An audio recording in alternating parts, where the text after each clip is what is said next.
Let us strive to bind up the nation's wounds, to care for him who shall have borne the battle, and for his widow and his orphan. Those words of Abraham Lincoln's after the American Civil War are said to be one of General Gowon's favourite inspirations. It's the way he wants to reunite Nigeria. Sadly, after one day's hurried tour of what was once Biafra, it must be said that the reality does not yet match up to the promises the General has made. It's 10 days since Owerri fell to the 3rd Marine Commander Division. Far from being confined to barracks as ordered, soldiers are everywhere, and the defeated Igbo's claim. Resplendent in his superbly polished boots, Colonel Apula Akinrinani dealt with the allegations against his men. There's no, if they say there's rape or looting or anything like that, this is customary with any war.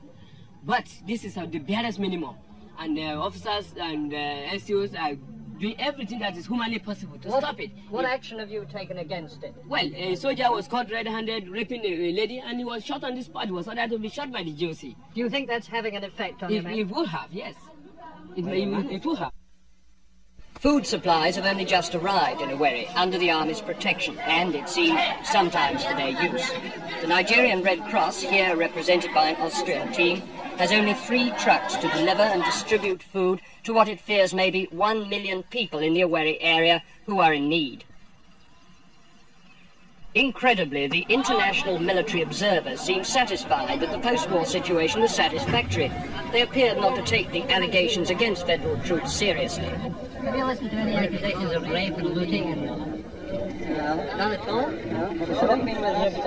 You've seen no evidence of looting? I don't know whether it's looting or whether it's somebody that's throwing the stuff away. Looting and rape? Pardon? Have you heard anything about rape? No. I'm sure there has been some. You heard that officers have been... We're not trying to say that all armies don't do this, Brigadier, but we're simply... I tend to find it rather curious that you tend to deny that this occurs at all, whereas... I'm not denying that it occurs. But you don't particularly ask for it, do you? No. Because I know it occurs. Yeah, well... Have you seen anything that differs from what you put in your last report? No, we've seen no reason to alter our report. There will be additions to it, but not alterations. What's your impression? It was apparently the Igbo's own fault that they were not being fed. For example, all the way up and down the road, there are people with, carrying food on their heads. I mean, there doesn't appear to be any restriction of movement in this area. No, Why stay here if there's food 5 miles down the road? The reason is this, if you carry the food while coming out, a hungry man will pounce on you again and take it from you. The others will be around you. If you wait, I know you've got your problems. I'm not trying to make things easy for you. I'm trying to find what the facts are. I would have said, go in a gang so that you've got protection, go 5 miles down the road and collect your food. Now, if the federal forces say you can't do this, it's another story. But at the present moment, you haven't told me that there's any restriction of food. I've not done so. For the lucky few, the federal victory brings no hardship.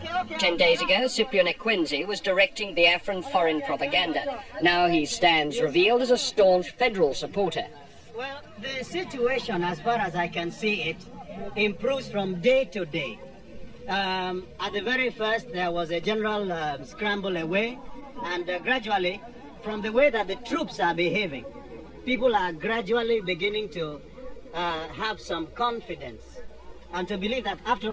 For the ordinary Igbo painfully trying to return home, life is harder than for Ekwenzi. There is transport for a few, but others must walk, and see federal soldiers making free both with their belongings and sometimes with their women.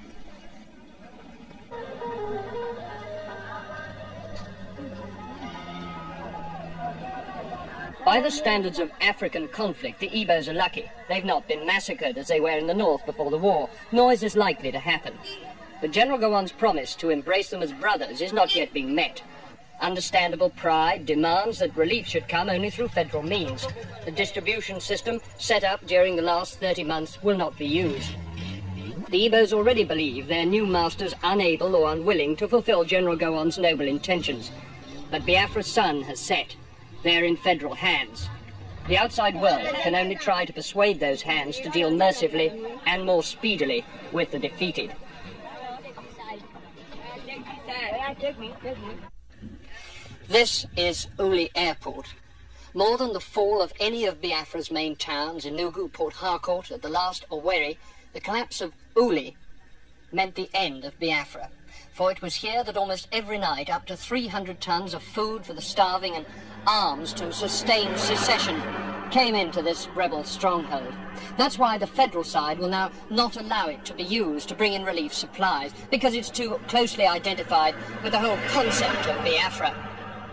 I remember it, of course, in the dark at night, as every other journalist and relief worker who flew in here does. It was pouring with rain when we landed, and I remember that the trees on either side of the wings seemed to rush past incredibly close to us, lit very dimly by the improvised oil flares at the side of the runway. And then while the porters unloaded the relief supplies, we went through the rather comic customs proceedings. And really that's all I've got left. A Biafra stamp in my passport, a 5-shilling Biafran note. It's all over, for good or ill. This is Richard Lindley, East Central State, Federal Nigeria.